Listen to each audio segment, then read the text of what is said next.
تعالوا نشوف النهاردة أكلة اقتصادية، ودي اللي يتقال عليها الأكلة الاقتصادية. معاكي 100 جنيه هتروحي تجيبي بيها الهياكل ديت أو الأجنحة، وتعالي أقولك هتعملي بيها إيه.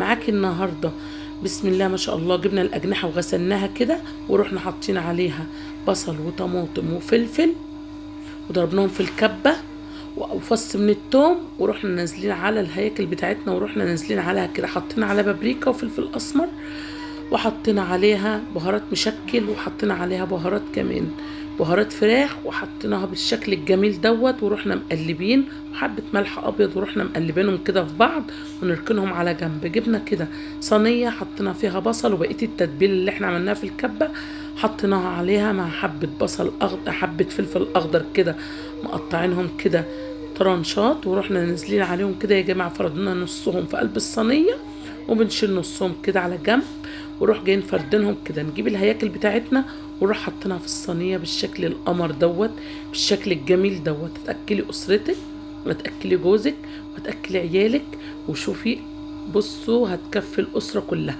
نزلنا ببقيه التتبيله كده اهوت على الوش بالشكل الجميل دوت. هاتي الماده الدهنيه بتاعتك الجميله بعد ما تحطي كده بقيه الماده الدهنيه بعد ما تحطي التتبيله بتاعتك كده الجميله والبصل واللي انت كنت واخداه من الصينيه، بتروحي جايبه الماده الدهنيه بتاعتك حته زبده كده، وتروحي مقطعها على الوش كده بالشكل الجميل دوت، تروحي مدخلاها الفرن. ايه رايك بعد ما طلعت الجمال دوت؟ تعملي جنبها حبه رز بشعريه، وايه رايك؟ بسم الله ما شاء الله.